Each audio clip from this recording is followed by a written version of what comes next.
할렐루야. 구속사적 관점으로 90일 성경 읽기를 시작을 했는데 이번 주 종강을 하게 됩니다. 이번 한 주 동안에 성경을 읽으시고 이런 느낀 점을 카톡방에, 단체 톡방에 올려놓으시면은 좋은 매듭을 짓는 그런 기회가 되겠습니다. 수료식을 하겠습니다.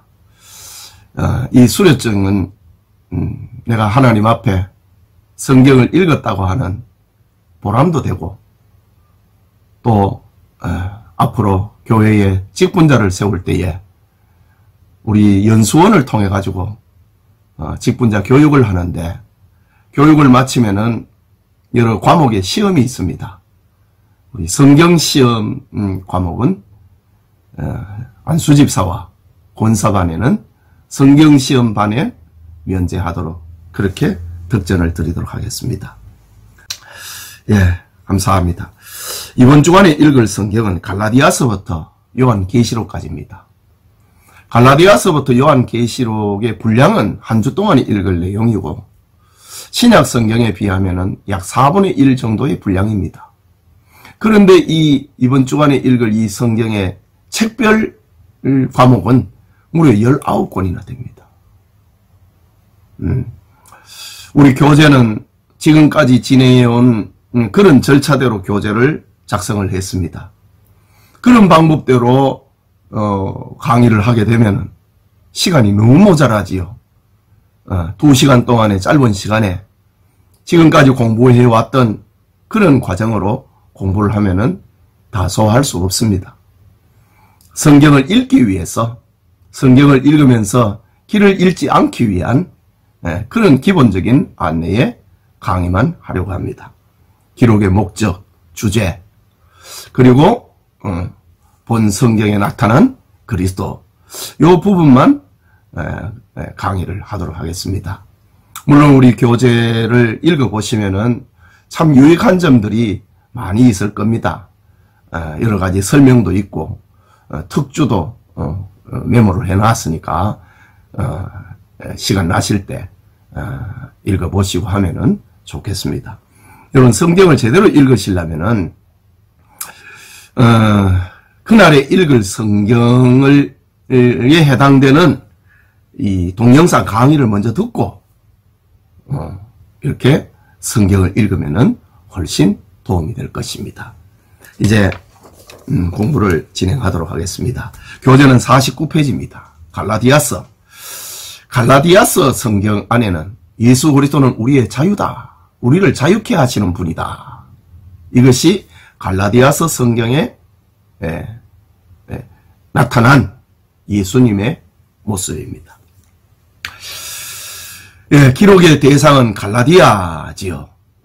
갈라디아는 소아시아 지역의 중앙 부분을 형성을 하고 있는 고원지대의 북쪽에 위치하고 있는 지방이다. 바울은 이곳에 복음을 전하여서 그리스도를 통한 구원의 진리를 나타냈으며 그 결과 비시디아의 안디옥, 이고니온, 루스드라, 더베 등의 교회들이 설립이 됐다. 말하자면은 이 갈라디아서 성경은 바울의 1차 선교 여행에 해당이 되는 바로 그 지역입니다. 기록의 목적이 몇 가지가 있는데 갈라디아 교회는 바울의 1차 선교 여행 중에 세워진 교회로서 믿음이 자라고 수가 날로 더하는 선교의 성과를 보았다. 그러나 바울이 떠나고 난 다음에 거짓 교사들이 침투하여 성도들을 미혹을 하였다. 이런 어떤 성도들이 이단자들에 의해서 미혹을 당하는데 그것을 방어하기 위해서 갈라디아서 성경이 기록이 된 겁니다. 그 첫째는 바울 자신의 사도권의 정당성을 밝히기 위해서 기록했다. 이단자들이 들어와 갖고 바울이 복음을 전했는데 이 복음을 반대를 하려고 하니까 이 바울을 공격을 한 거예요. 예수님의 12제자 안에도 들어가지 못했지 않느냐.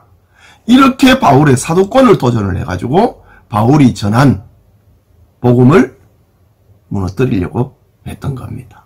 그래서 바울은 갈라디아서를 기록을 하면서 자신의 사도권의 정당성을 밝히고 있다. 1장 1절에 보면은 사람들에게서 난 것도 아니요 사람으로 말미암은 것도 아니요 오직 예수 그리스도와 주를 죽은 자 가운데서 살리신 하나님 아버지로 말미암아 사도된 바울은 라고 합니다. 바울의 사도권을 이렇게 강조합니다. 또 자신이 전한 복음의 정당성을 입증하기 위해서 기록했다. 어리석도다 갈라디아 사람들아, 예수 그리스도께서 십자가에 못 박히신 것이 너희 눈앞에 밝히 보이거늘 누가 너희를 꾀더냐 라고 하면서 자신이 전한 복음의 정당성, 계속해서 믿음으로 의롭게 됨을 밝히기 위해서 갈라디아서를 기록을 하고 있습니다. 성경 전체의 요약본이 로마서입니다. 그리고 로마서를 요약을 해놓은 것이 갈라디아서다 라고 말을 해도 틀린 말이 아닙니다. 믿음으로 의롭게 되는 진리를 증거하기 위해서 갈라디아서를 기록했다. 네 번째는 그리스도인의 참된 자유는 율법에서 자유케 되는 것을 알리기 위해 기록했다.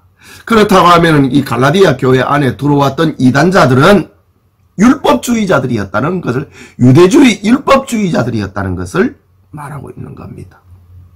다섯째는 범죄자에 대한 성도의 바람직한 태도를 알려주기 위함이다. 6장 1절에 보면은 형제들아, 사람이 만일 무슨 범죄한 일이 드러나거든 신령한 너희는 온유한 심정으로 그러한 자를 바로잡고 너 자신을 살펴보아 너도 시험을 받을까 두려워하라. 범죄자에 대한 이 성도의 자세를 밝히고 있다. 갈라디아서 성경이 갖는 갈라디아 주제, 그리스도인의 자유입니다.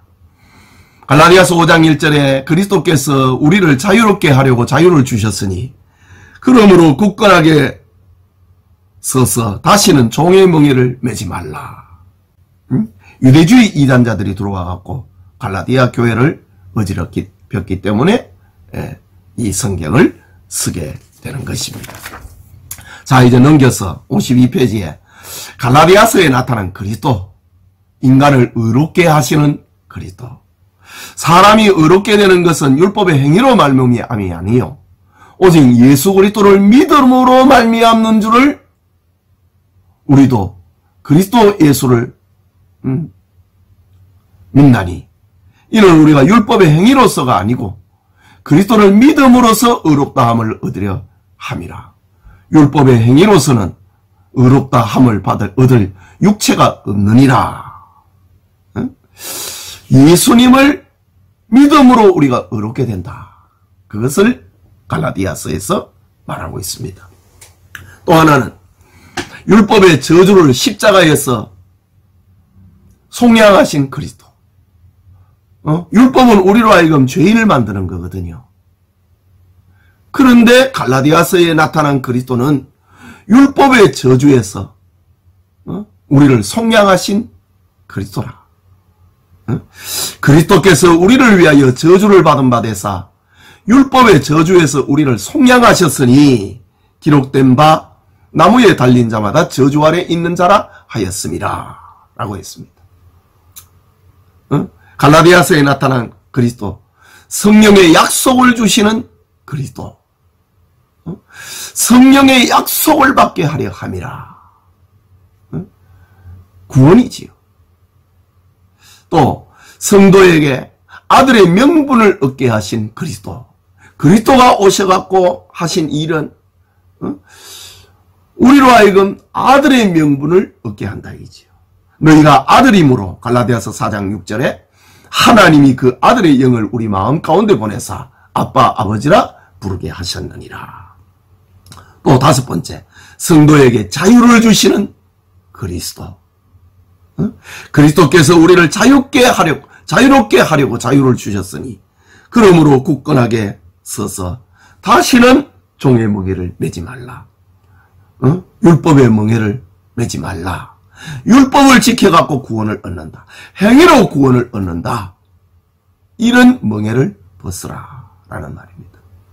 그리고 여섯 번째는 성도의 진정한 자랑이신 그리스도. 그리스도는 우리 성도들의 자랑이다. 이런 내용을 갈라디아서 성경을 통해서 우리에게 알려주고 있습니다. 갈라디아서를 이렇게 바르게 잘 읽을 수 있기를 바랍니다. 그 다음에 에베소입니다. 에베소서, 빌립보서, 골로새서 이 세 권의 성경은 바울이 로마의 감옥에 갇혀 있었을 때에 기록을 하게 됩니다. 바울이 이렇게 장기간 감옥에 갇히는 경우가 크게 세 번이 있습니다. 하나는 가이사라에서 팔레스틴 땅 가이사라에서 황제의 재판을 내가 받겠다라는 말을 하기까지 바울은 가이사라에서 202년 동안 구금이 됩니다. 밖에 나가면 이제 유대인들이 죽이려고 했지요. 그 다음에 이제 바울이 이제 내가 황제의 재판을 받겠다 했을 때에 가이사라에서 로마로 가게 됩니다. 죄수가 되어서 황제의 재판을 받기 위해서 로마로 갑니다. 로마 시민권을 가지고 있기 때문에 황제의 재판을 받겠다 하면은 그 지방의 총독은 로마 시민을 로마 황제 앞에 데려다 놔야 됩니다. 그것이 로마 시민권의 특권입니다. 로마에 가갖고 이제 황제의 재판을 기다립니다. 2년 동안. 그런데 2년 동안 기다리는데 바울을 고소한 사람이 유대인들이잖아요. 2년을 기다리는데 유대인들이 안 나타나는 거예요. 원고가 안 나타나는 거예요. 그러니까 바울은 석방이 됩니다. 그래서 이제 석방이 돼 갖고 바울은 자기가 가고자 했던 로마의 서쪽 서바나 지역과 그리고 지중해를 거쳐 갖고 다시 아가야 지역에 그리고 소아시아 지역을 전도를 합니다. 그러다가 이제 네로 황제가 로마에 불을 지르고 신도시를 건설하려고 하다가 사태가 악화가 되니까 이 로마에 불을 지른 사람은 그리스도인이다 라고 누명을 씌워가지고 바울이 다시 긴급 체포를 당하게 됩니다. 이때에 이제 바울이 감옥에 또 갇히지요. 이렇게 장기간 바울이 감옥에 갇힌 것은 3차례에 갇힙니다. 그 중에 이제 두 번째 감옥에 갇혔을 때 로마에서는 1차 수감이지요. 이때에 이제 3권의 성경을 쓰는데 에베소서, 빌립보서, 골로새서 이 3권의 성경을 씁니다. 에베소서를 기록을 하게 된 목적은 초대교회 당시에 교회의 원리적 교훈을 체계적으로 알려주고 교회가 뭐냐라는 것을 알려주고 있다. 둘째는 교회의 성장과 더불어 확립할 질서와 성도 간의 교제를 알려주고 있다. 교회의 질서, 성도 간의 교제. 그 다음에 세 번째는 헬라 문화의 도덕적 부패가 가정과 사회를 오염시키므로 올바른 교회관을 정립을 시키기 위함이다. 교회의 군은 교회의 목적, 교회의 본질 이런 이야기를 교회론에 대한 이야기를 에베소서에서 담고 있습니다. 주제는 성도의 구원의 목적과 교회의 머리가 되신 그리스도. 에베소서 4장 15절에 오직 사랑 안에서 참된 것을 하여 범사에 그에게까지 자랄지라. 그는 그리스도를 말하는 거지. 머리니 곧 그리스도라 라고 했습니다. 자, 우리 아까 말씀드린 것처럼 다 생략을 하고 에베소서에 나타난 그리스도, 교회의 구성원인 성도를 구원하시는 그리스도로 에베소서에 나타나고 있습니다. 2장 1절에 그는 예수님을 말하지요. 허물과 죄로 죽었던 너희를 살리셨도다. 에베소서 2장 8절과 9절에 너희는 그 은혜에 의하여 믿음으로 말미암아 구원을 받았으니 이것은 너희에게서 난 것이 아니요 하나님의 선물이라. 행위에서 난 것이 아니니 이는 누구든지 자랑하지 못하게 하려 함이라. 그 다음에 둘째로 교회는 그리스도의 몸이고 그리스도는 교회의 머리다. 에베소서 2장 1장 22절 23절에 또 만물을 그 발 아래 복종하게 하시고 그를 만물 위에 교회의 머리로 삼으셨느니라. 교회는 그의 몸이니 만물 안에서 만물을 충만하게 하신 이의 충만이리라. 에베소서 4장 15절과 16절에 오직 사랑 안에서 참된 것을 하여 범사에 그에게까지 자랄지라. 그는 머리시니 곧 그리스도라. 그에게서 온 몸이 각 마디를 통하여 도움을 받음으로 연결되고 결합되어 각 지체의 분량대로 역사하여 그 몸을 자라게 하며 사랑 안에서 스스로 세우느니라 라고 합니다. 이렇게 에베소서를 통하여서 교회가 어떤 것인지를 말하고 있습니다. 그 다음에 빌립보서입니다. 빌립보서에 나타난 그리스도는 우리의 기쁨이다. 우리에게 기쁨을 주시는 분이 예수님이다. 바울이 로마 감옥에 갇혔다고 하는 소식을 듣고 빌립보 교회가 연보를 합니다.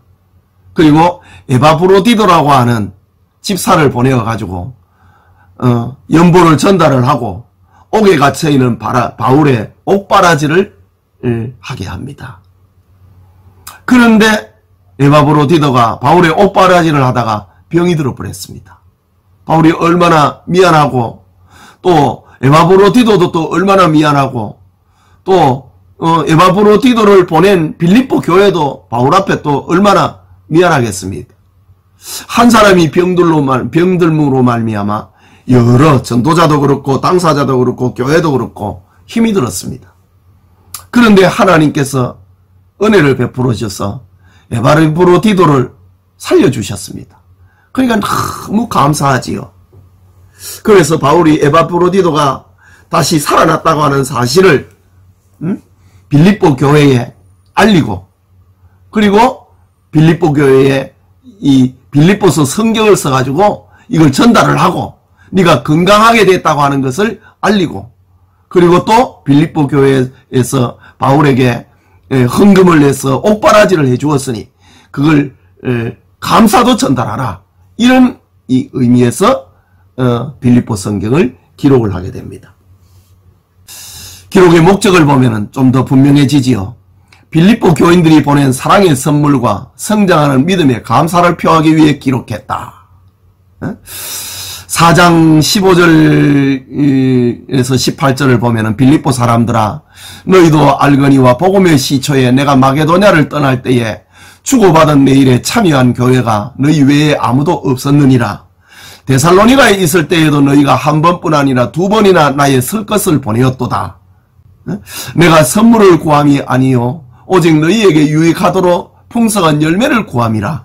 내게는 모든 것이 있고 또 풍성한지라. 에바브로디도 편에 너희가 준 것을 받음으로 내가 풍족하니 이는 받으실 만한 향기로운 제물이요 하나님을 기쁘시게 한 것이니라. 이런 감사를 전달하기 위해서 빌립보서를 기록합니다. 또 하나는 빌립보 교회가 필요로 하는 영적 지침을 제공하고 있습니다. 하나는 그리스도의 복음에 합당하게 시민권을 행사하면서 살아라. 우리는 천국 시민이라고 하는 이 권한을 행사하면서 세상에서 살라 라고 합니다. 1장 27절에 오직 너희는 그리스도의 복음에 합당하게 생활하라. 천국 시민으로서 살라 이 말입니다. 그리고 또 하나는 생각과 목적으로 성도는 하나가 되라 라고 하는 겁니다. 빌립보서 2장 2절에 마음을 같이하여 같은 사랑을 가지고 뜻을 합하여 한 마음을 품으라. 이런 것을 볼 때에 빌립보 교회에 조금 다툼이 일어났던 것 같습니다. 요디오와 순두계라고 하는 그 교회의 여성도 둘이서 이렇게 다투어 가지고 이런 소식을 바울이 또 알게 됐지요. 복음에 합당한 시민권을 가지고 살면서 마음을 같이하고 같은 사랑을 가지고 뜻을 합하여서 한 마음을 품으라. 그러면서 그리스도를 본받으라 라는 말을 들려주고 있습니다. 너희 안에 이 마음을 품으라. 빌립보서 2장 5절에 곧 그리스도 예수의 마음이니 그는 근본 하나님의 본체시나 하나님과 동등됨을 취할 것으로 여기지 아니하시고 오히려 자기를 비워 종의 형체를 가지사 사람들과 같이 되셨고 사람의 모양으로 나타나사 자기를 낮추시고 죽기까지 복종하셨으니 그 십자가의 죽으심이라. 이런 그리스도를 본받으면서 우리가 천국 시민으로 살자라고 합니다. 그리고 또 하나는 빌립보 교회 안에 들어온 유대주의자들을 경계하라. 이 바울의 서신서에 보면 항상 교회 안에 이단들을 경계하라고 하는 그 말을 놓치지 않습니다. 빌립보서 3장 2절에 개들을 삼가고 행악하는 자들을 삼가고 몸을 상해하는 일을 삼가라. 이건 자해하는 일이죠. 금욕주의자들이 이렇게 했지요. 하나님의 성령으로 봉사하며 그리스도 예수로 자랑하고 육체를 신뢰하지 아니하는 우리가 곧 할례파라라고 합니다. 또 하나는 유대주의자들은 영적으로 완성됐다고 하지만은 성도들은 바울처럼 표대를 향하여서 나아가자. 바울이 표대이신 그리스도를 바라보면서 살아가는 것처럼 우리도 그리스도를 바라보면서 목표로 하고 우리가 살자. 이것을 들려주고 있습니다. 그리고 또 하나는 빌립보 교인들의 생각과 마음에 기쁨을 채워주기 위함입니다. 바로 빌립보서의 주제입니다. 그리스도 안에서의 참된 기쁨이라고 하는 말이죠. 2장 17절과 18절에 만일 너희 믿음의 재물과 섬김 위에 내가 나를 전제로 드릴지라도 나는 기뻐하고 너희 무리와 함께 기뻐하리니 이와 같이 너희도 기뻐하고 나와 함께 기뻐하라. 기쁨이라고 하는 말이 반복되고 있습니다. 주제에도 보면은 주 안에서 기쁨이라고 하는데 기쁨이라고 하는 단어가 이 빌립보서 이 짧은 빌립보서 성경 4장으로 되어 있는 여기에 16번이나 기쁨이라고 하는 단어를 쓰고 있습니다.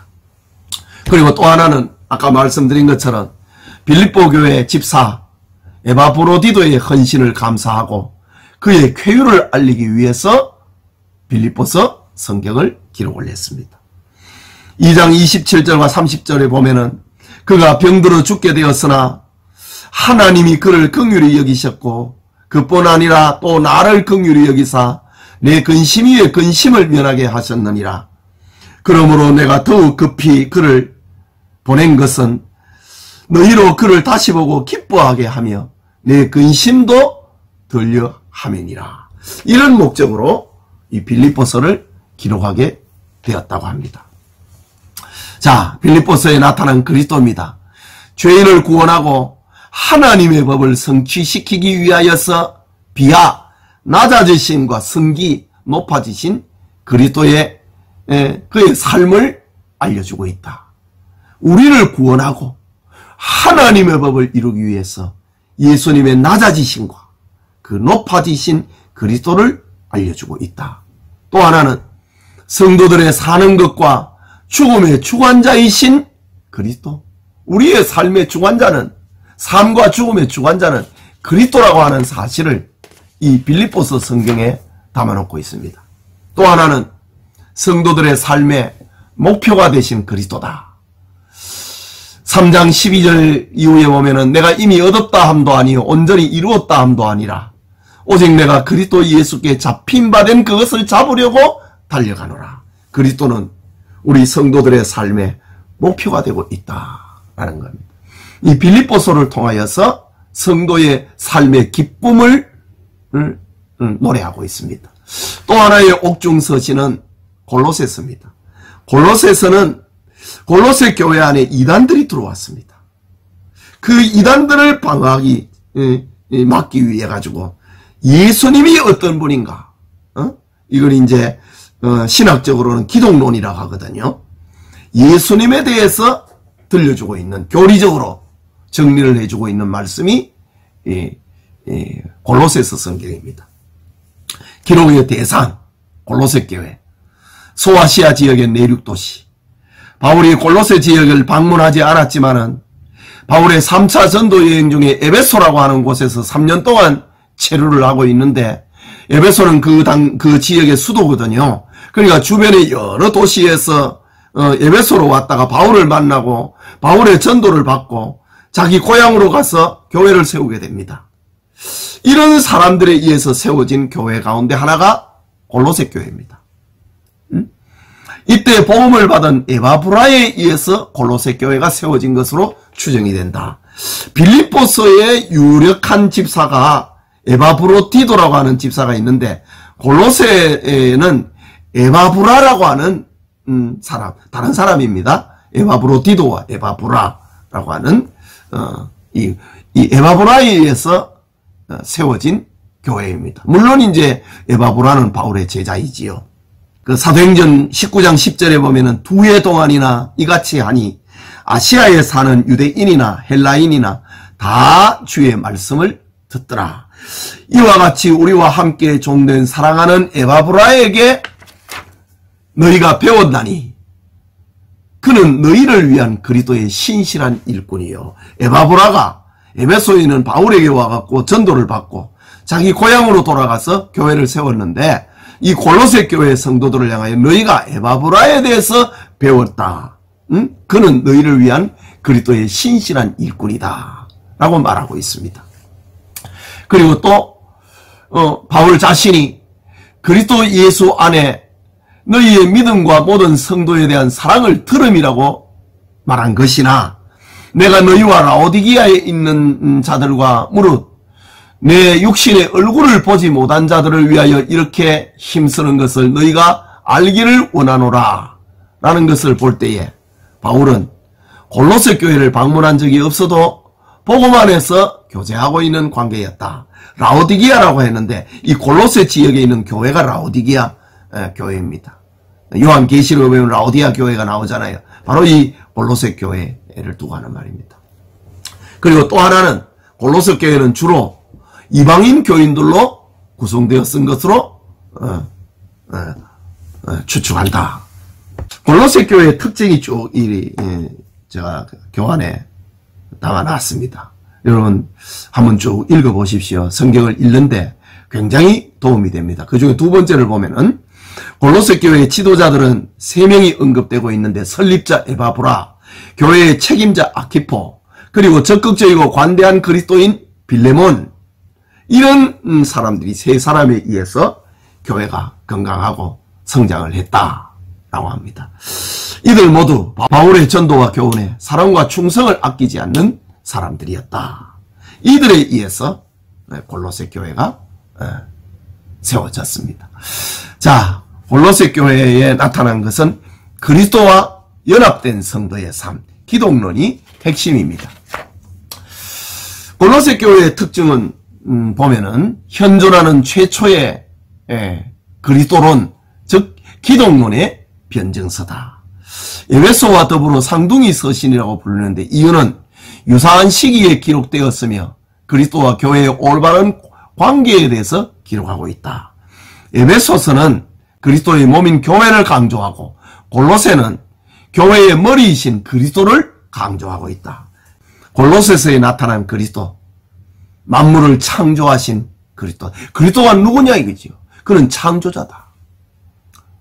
그리스도가 누구이냐? 기독론을 말하고 있지요. 교회가 머리가 되신다. 교회의 머리가 되신다. 그리스도는 누구인가? 화목 제물이 되신 그리스도이다. 그리스도는 누구인가? 성도들의 소망이 되신 그리스도이다. 이런 내용을 이 짧은 골로새서 성경 속에 담고 있습니다. 예수님이 누구인가에 대해서 저 이방인들에게 아주 분명하고 교리적으로 설명을 하고 있는 겁니다. 자, 이제 옥중서신이 끝나고 이제 바울이 이제 선교 도상에서 이제 편지를 썼던 이제 서신서가 이제 계속이 됩니다. 데살로니가 전서, 데살로니가 후서라는 성경입니다. 이 데살로니가 교회는 바울의 2차 전도 여행 중에 세워진 교회입니다. 그 기록 대상을 보면은 바울은 2차 전도 여행 중에 유럽 지역의 첫 교회를 세운 빌립보에서 전도한 후 데살로니가로 자리를 옮겨 유럽 지역의 두 번째 교회를 세우고 전도한다. 그러나 바울은 유대인들의 폭동으로 갑작스럽게 이곳을 떠날 수밖에 없어 베레아로 가서 전도한다. 그런데 거기까지 빌립보와 데살로니가의 유대인들이 뒤쫓아와서 바울을 죽이려고 하니 멀리 아덴으로 옮겨 전도하게 된다. 그때 바울은 본서에 등장하고 있는 실라와 디모데를 베레아에서 아덴으로 불러 합류하게 된다. 그러나 바울은 충분히 복음을 전파하지 못한 데살로니가에 디모데를 파송을 하여서 성도들의 신앙을 굳게 하고 고난을 위로하고 환난을 이길 힘을 주고자 하였다. 그 후에 바울이 아덴에서 고린도로 옮겨 복음을 전파하고 있을 때에 디모데가 돌아왔고 돌아온 디모데에게 바울은 데살로니가 교인들이 훌륭한 신앙생활을 하고 있음을 보고받고 기쁨으로 본서를 기록을 하게 된다. 바울이 데살로니가에 갔을 때 복음을 전하고 교회를 세우는데 3주 만에 바울은 데살로니가에서 쫓겨납니다. 유대인들이 폭동을 일으켜가지고 바울을 죽이려고 했기 때문에 데살로니가에 있는 기독 신자들이 바울을 피신을 시킵니다. 그리고 바울이 데살로니가를 떠나왔으니 3주간 동안밖에 같이 함께 하지 못했던 데살로니가 교인들의 염려와 생각이 얼마나 많겠습니까? 그런데 디모데로부터 데살로니가에 대한 소문을 듣게 됩니다. 믿음이 잘 자라고 있다고 하는 이 소문을 듣고 편지를 씁니다. 이것이 데살로니가 전서고, 데살로니가 전서를 기록을 하고 난 다음에 조금 있었는데 데살로니가 교인들의 믿음이 더 넘어가 버렸습니다. 선을 넘어가 버립니다. 예수님이 재림이 곧 닥칠 거니까 우리가 직장생활 할 필요가 뭐 있느냐, 이렇게까지 나가버린 거예요. 그래서 데살로니가 전서와 후서에는 예수님의 재림에 대한 그런 메시지를 담고 있습니다. 자, 기록의 목적입니다. 데살로니가 교인들의 믿음과 사랑과 소망을 환난 가운데서도 믿음의 본을 보인 것에 대한 격려하기 위함이다. 믿음이 잘 자라고 있음을 감사하기 위함이다. 둘째는 그리스도의 재림교의 오해로 혼란스러운 성도들을 위로하기 위해서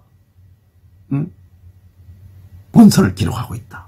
또 그리스도의 재림을 기다리는 성도의 자세와 추구해야 하는 삶에 대해서 권면하고 있다. 데살로니가는 크게 5장으로 구성이 되어 있는데 맨 마지막 절에 보면은 각 장의 끝절 끝날 때마다 재림에 대해서 기록을 한다. 그만큼 데살로니가 교회가 믿음이 좋았지만은 지나쳐 버리는 겁니다. 현실을 도피를 해버리는 겁니다. 이걸 바로잡는 거예요. 1장 10절에 보면 너희가 어떻게 기다리는지를 말하니, 2장 19절에 그가 강림하실 때 우리 주 예수 앞에 너희가 아니냐, 3장 13절에도 주 예수께서 그의 모든 성도와 함께 강림하실 때, 4장 16절에도 5장 23절에도 예수님의 재림에 대한 이야기를 각 장이 끝날 때마다 이야기를 하고 있다.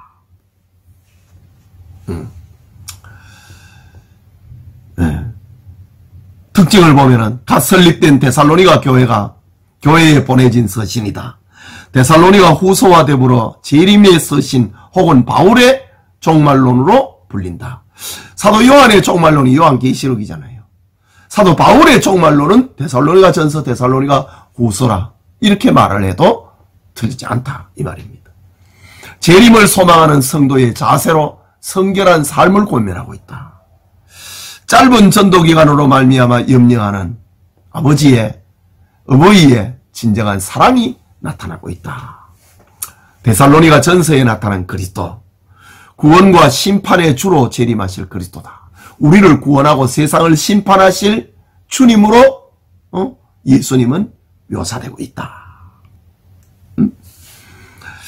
데살로니가 전서 1장 10절에 또 죽은 자들 가운데서 다시 살리신 그의 아들이 하늘로부터 강림하실 것을 너희가 어떻게 기다리는지를 말하니, 이는 장래의 노하심에서 우리를 건지시는 예수시라. 장래의 노하심에서 심판입니다. 우리를 건지시는 예수시라. 심판과 구원의 그리스도로 나타나고 있다. 또 데살로니가 전서에 나타난 그리스도는 성도들의 모험이 되고 계신 그리스도다. 데살로니가 교회 성도들이 아까 말씀드린 것처럼 지나친 재림 개념으로 인하여서 현실을 피해버리는 겁니다. 예수님 재림하면 이거 다 소용없는데 뭐, 이렇게 하면서 삶을 의미를 약화를 시켜버립니다. 그래서 바울은 이 데살로니가 전서를 통하여서 성도들의 삶의 모험이 되신 그리스도를 교훈하고 있다. 1장 6절과 7절에 또 너희는 많은 환난 가운데서 성령의 기쁨으로 말씀을 받아 우리와 주를 본받은 자가 되었으니 그러므로 너희가 마게도냐와 아가야에 있는 모든 민자의 본이 되었느라. 그리스도는 우리의 본이라는 거지. 데살로니가 교인들을 위로하고 격려하면서 또 그들의 삶을 그리스도에게 붙여놓고 있는 바울의 종말론입니다. 데살로니가 후서는 역시 재림입니다. 그리스도는 다시 돌아오실 주님이라 이거죠. 기록의 대상을 한번 보십시오. 데살로니가 전설을 받은 후 성도들의 믿음은 향상되었고 유대인들의 박해는 극에 달하게 된다. 이때 어떤 자들이 예수께서 이미 재림하셨다거나 재림이 임박하였다고 가르친다. 그러자 성도들은 자신의 책임과 의무를 포기하고 직장과 사업마저 저버리고 무의도식하는 성도들이 생겨나게 됐다. 역시 전서와 후서 다 똑같이 재림에 대한 잘못된 이해로 인하여서 문제가 생긴 교회였다. 기록의 목적은 믿음과 사랑과 인내로 여러 교회의 본이 된 것을 감사하고 있다. 또 하나는 잘못된 재림관, 임박한 재림, 이미 이루어진 재림 등으로 규모 없이 생활하는 자들에게 바른 종말관을 알리기 위해서 이 데살로니가 후서라고 하는 성경을 기록하고 있다. 또 하나는 어떤 사람들은 스스로 성령 계시를 받았고 어떤 이들은 바울의 편지를 받았다고 하는 허위 사실을 퍼뜨려가지고 교인들을 혼란에 빠진다. 이때 성도들에게 진리의 말씀을 권면하고 있다. 라는 것. 바울은 이 성경 외에 내가 개인적으로 편지한 거 없다는 말이지요. 네 번째, 바울은 그리스도의 재림은 확실하며 재림 전에 일어날 일들, 그걸 알려준다 이거죠. 배도하는 일, 하나님을 대적하고 사탄의 역사의 능력과 표적과 거짓 기적과 속임이 일어날 것을 경계하고 있다. 예수님이 재림 전에 이런 어떤 일들이 벌어지게 될 것이다 라는 것을 바울이 들려주고 있습니다. 다섯째로, 성도들은 미혹되지 말고 진리를 붙들고 받은 전통대로 생활하도록 하기 위해서 성경을 기록을 하고 있다. 특징을 한번 봅시다. 데살로니가 전서와 더불어 그리스도의 재림을 주제로 다루나 전서가 임박한 재림을 다룬 반면에 후서는 재림의 징조에 대하여 기록하므로 과열된 재림 열기를 시키고 질서 있게 한다. 세 번째는 거짓 교사들과 또 역시 이단자들이 들어온 거지요. 거짓 교사들과 바울의 차별화, 즉 진리와 비진리의 차별성을 강조하고 있다.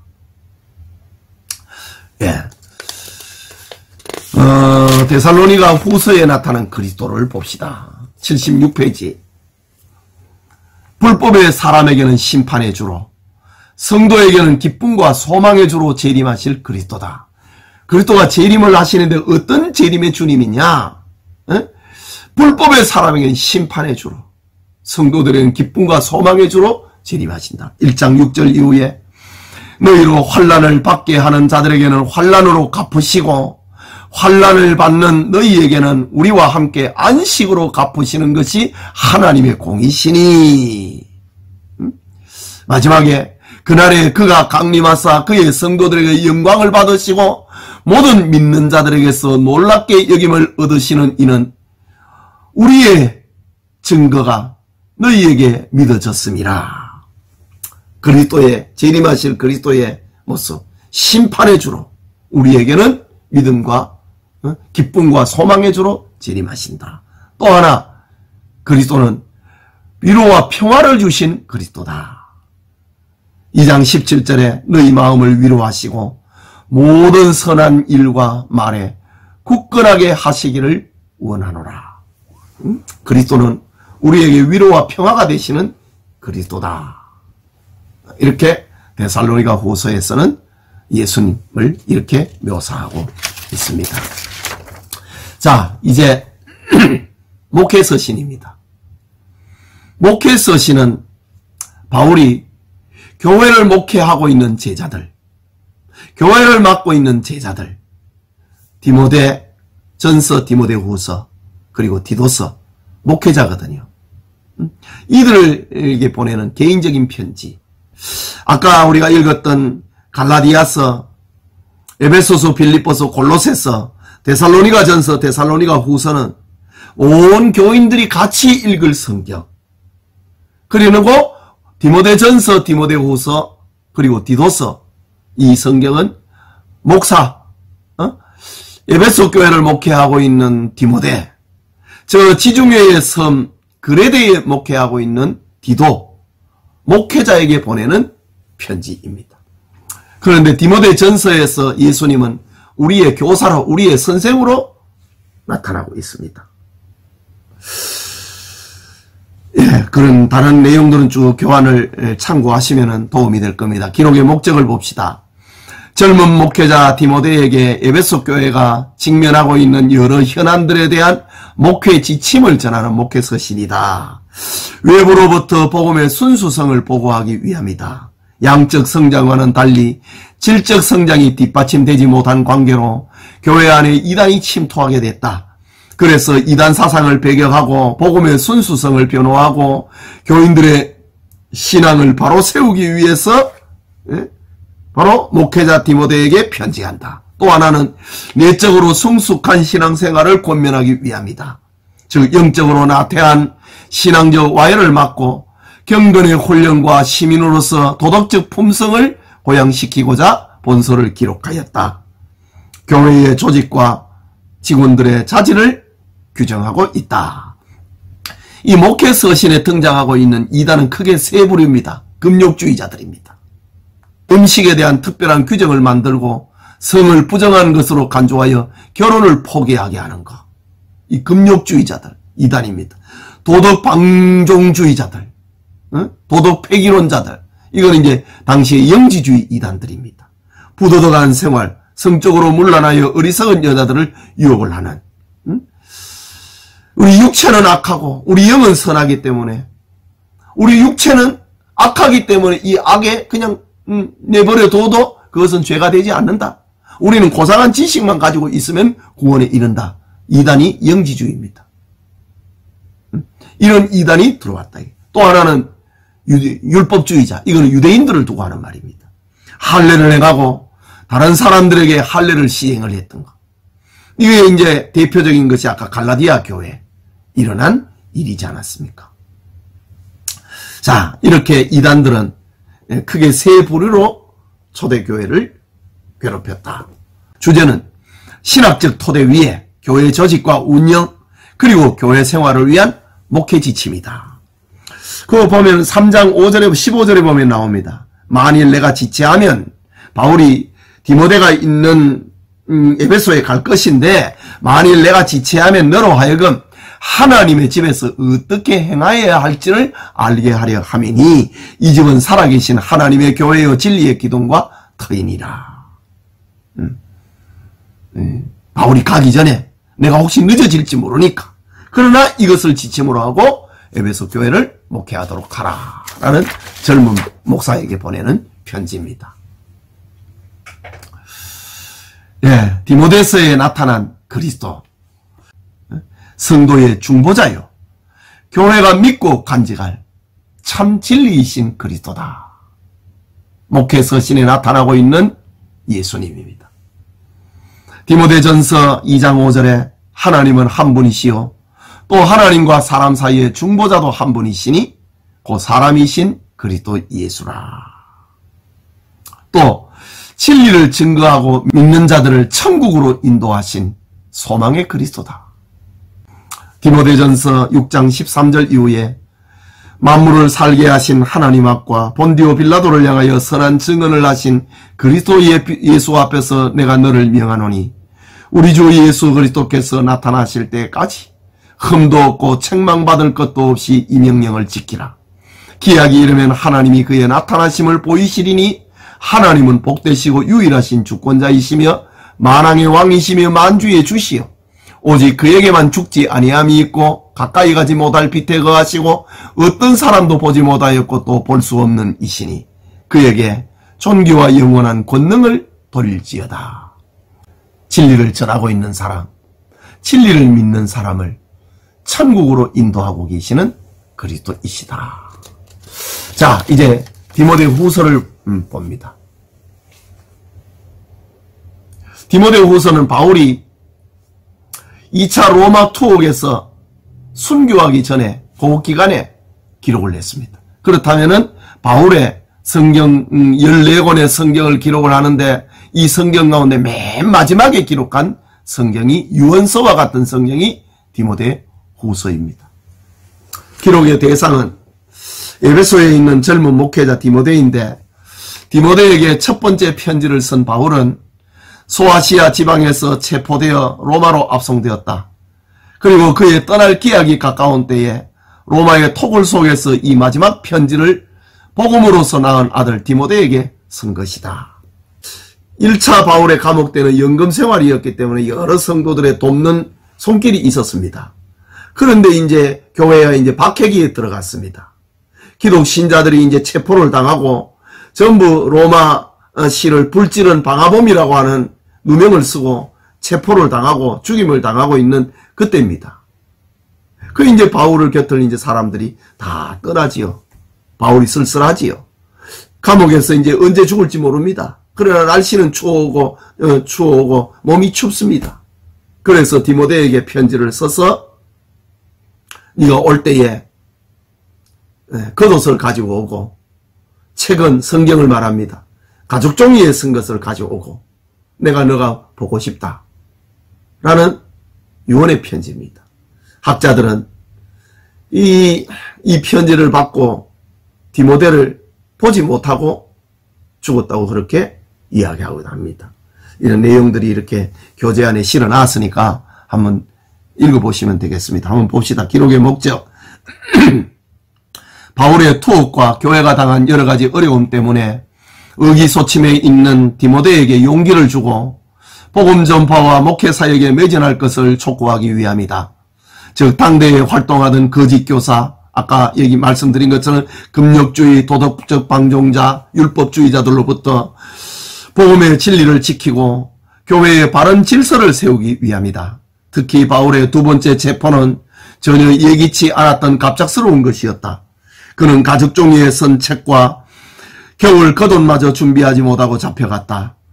투옥된 바울은 악한 네로의 재판은 다시 연기되어 추운 겨울을 준비하기 위하여 디모데에게 편지하여 겨울 전에 성경과 겉옷을 가지고 오고 네가 올 때 마가를 데리고 오라고 하는 개인적인 편지를 쓰고 있다. 두 번째, 바울의 처음 서신은 전세낸 집에서 연금 상태였으나 비교적 평안한 생활을 할 수 있었다. 그리고 많은 친구들과 연락과 교제를 나눌 수 있었다. 그러나 이번에는 상황이 전혀 달랐다. 전에는 자유의 날을 기다렸지만 이번에는 죽음을 기다리게 되었다. 사실 디모데는 바울의 죽음 전에 로마에 당도하지 못한 것으로 알려진다. 이유는 다음 겨울에 있을 예정이었던 그의 재판이 그의 6월에 집행이 되고 처형되었기 때문이다. 그러나 바울은 마지막 편지에 23명의 개개인의 이름을 적고 있다. 일찍이 목회자 두랍은 말하기를 나는 이 짧은 명장의 말씀을 내 눈을 흐리게 하는 눈물이 없이 그냥 읽을 수 없으며 이 글을 쓴 바울의 마음이 글 속에서 약동하고 있다 라고 했다. 그러니까 이 디모데 후서는 바울의 유언서입니다. 특징을 보십시다. 디모데 전서와 디도서가 교회의 행정적인 문제를 다룬 목회서신인 반면에 본서는 디모데 후서는 개인적인 성격과 전도자의 삶에 대한 권면하고 있는 개인적인 목회서신이다. 또 하나는 믿음을 저버린 자들에 대한 섭섭함을 나타내고 있다. 그래서 이제 참 변함이 없는 디모데가 너가 보고 싶다 이렇게 말하고 있는 겁니다. 디모데 전서가 교회를 향한 하나님의 진리를 지키기를 힘쓰라는 것이었다면 본서는 자신의 후계자인 디모데를 위로하고 그의 믿음 생활을 격려하기 위함이다. 다른 서신에 비해서 강한 명령의 형태를 가지고 있다. 복음과 함께 고난을 받으라. 부탁한 아름다운 것을 지키라. 자신을 하나님 앞에 드리기를 힘쓰라. 어리석고 무식한 변론을 버리라. 이렇게 유언적인 성경 속에서 바울은 아주 강한 의미를 나타내고 있다. 또 하나는 복음 전도 현장에서 일어나는 목회자의 고민을 기록하고 있다. 디모데후서 4장 20절에 보면은 에라스도는 고린도에 머물러 있고 드로비모는 병들어서 밀레도에 두었노니 바울의 5차 전도 여행을 두고 하는 말입니다. 2년간 연금 상태에서 해방이 되고 난 다음 석방이 되고 난 다음에 저 서바나로 갔다가 그리고 지중해 바다 그레데에 들렸다가 그리고 저 소아시아 에베소와 마케도니아를 들려는 그 와중에 이제 체포가 되어 버렸거든요. 이런 와중에서 이제 이야기를 하면서 전도자로서의 어떤 그 능력의 한계를 이야기하고 있어. 그 중에 하나는 드로비모는 병들어서 밀레도에 두었다. 참 능력의 종이었던 바울이었지만은 자기와 함께했던 전도자 가운데 한 사람인 드로비모가 병이 들었습니다. 그러나 바울은 가야 되는데 드로비모가 병들어 있으니까 어쩌고 할 수가 없으니까 그냥 병들어서 밀레도에 두고 바울은 떠날 수밖에 없었다. 이런 어떤 눈물이 섞여 있는 그런 편지이다. 디모데후서에 나타난 그리스도, 인류를 대속하시고 참구원과 영생의 길을 열어놓으신 그리스도다. 1장 10절에 이제는 우리 구주 그리스도 예수의 나타나심으로 말미암아 나타났으니 그는 사망을 패하시고 복음으로서 생명과 섞지 아니할 것을 드러내신지라. 인류를 대속하시고 참구원과 영생의 길을 열어놓은 그리스도다. 또 성도들을 영적 전쟁터에 보내는 군대 장관이신 그리스도다. 저로 마태복음과 마가복음에 나오잖아요. 내가 너희를 보내며 양을 이리 가운데 보낸 것과 같다다 라고 얘기하고 있는데 바울이 아들과 같은 목회자 디모데를 향하여서 이렇게 염려하고 있는 그런 모습, 그리스도께서 우리를 군대 장관이신 그리스도께서 병사들을 염려하는 것과 같은 모습이 나타나고 있다. 또 하나는 궁극적으로 성도들에게 면류관을 씌워주시는 그리스도시다. 디모데후서 4장 그 마지막 절에 보면은 이제 후로는 나를 위하여 의의 면류관이 예비되었으므로 주 곧 의로우신 재판장이 그날에 내게 주실 것이며 내게만 아니라 주의 나타나심을 사모하는 모든 자에게도니라. 성도들에게 면류관을 씌워주시는 그리스도다 이거죠.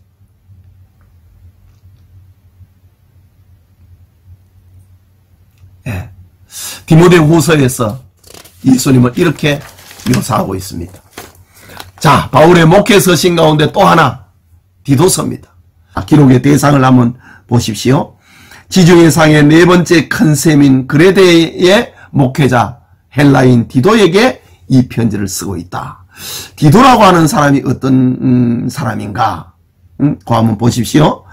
바울과 함께 1차 선교 여행 후 예루살렘 총회에 참석했으며 바울의 2차 선교 여행 후 이후 계속 동행하였으며 말썽 많은 고린도 교회에 파송되기도 하였다. 그레데 교회를 돌보았다.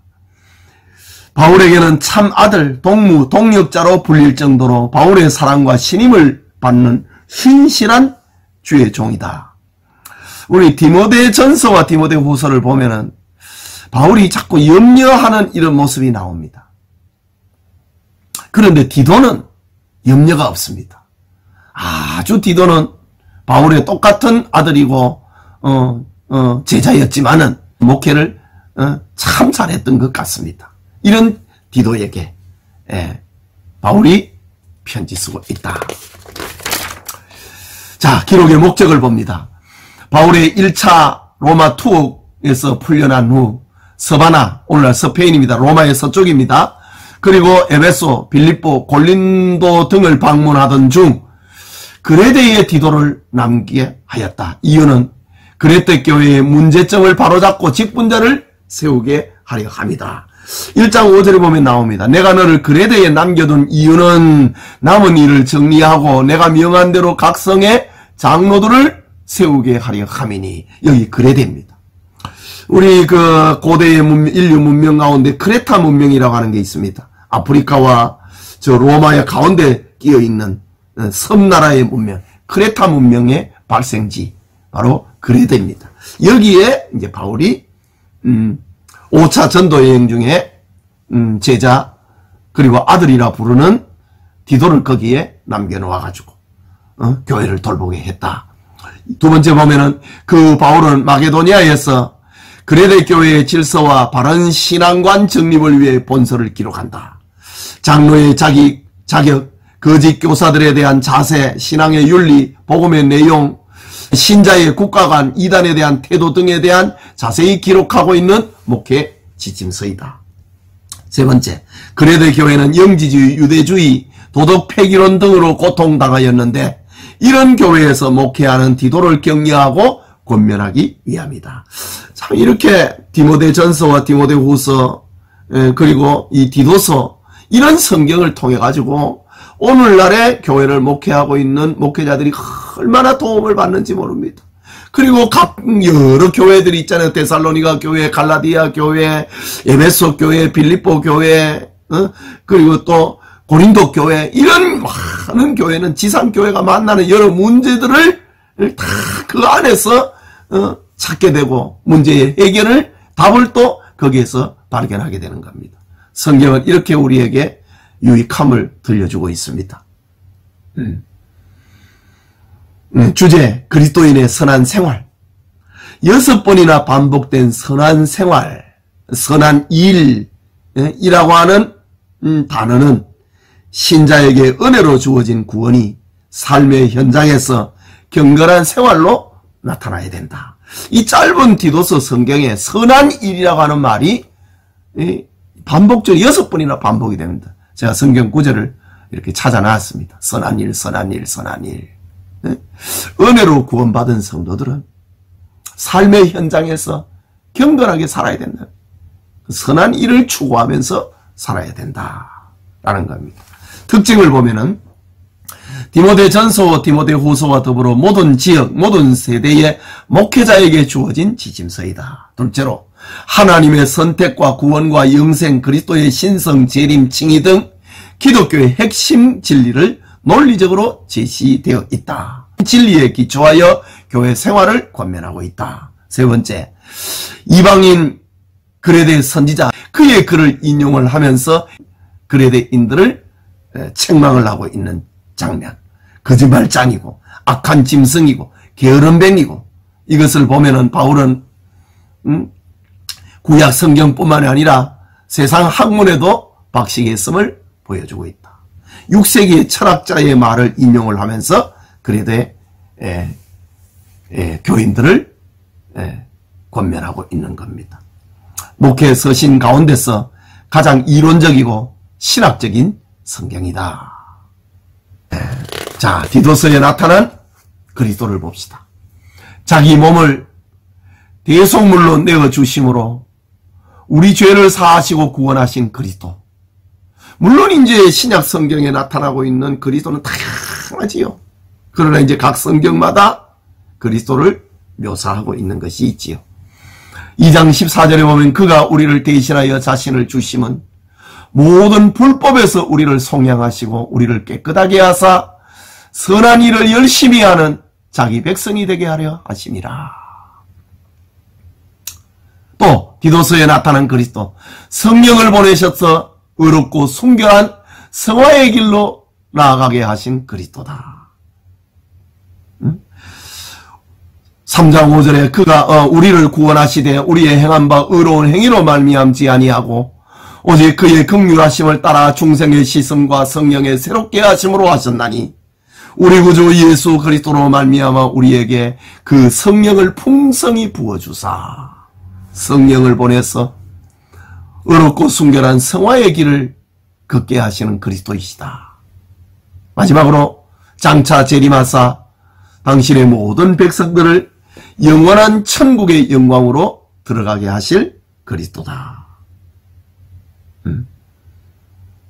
이런 내용을 볼 때 성도의 구원의 전 과정, 중생과 성화와 영화, 여기에 근거가 되고 계시는 그리스도다. 목회 서신이지만은 아주 교리적인 내용을 담뿍 담고 있는 그런 성경이다.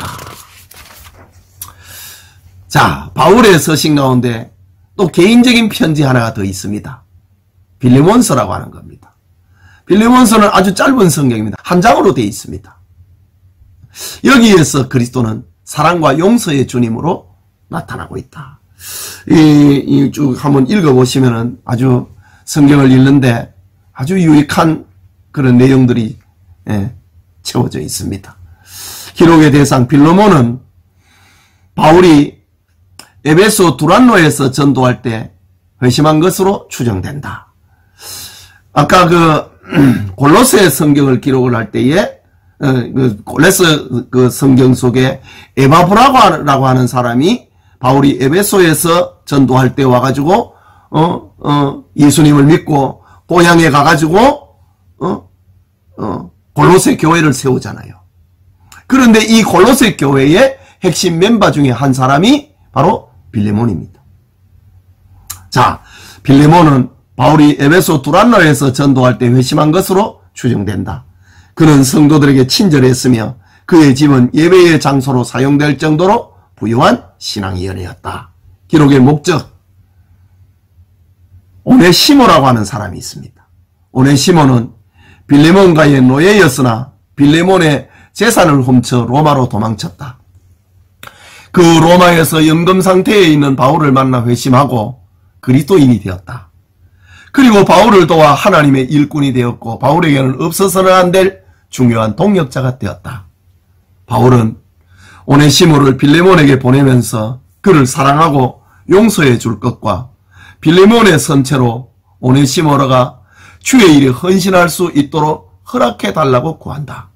뿐만 아니라 오네시모로 인한 손해를 본 것이 있으면 바울은 내가 갚겠다고 한 편지를 담고 있다.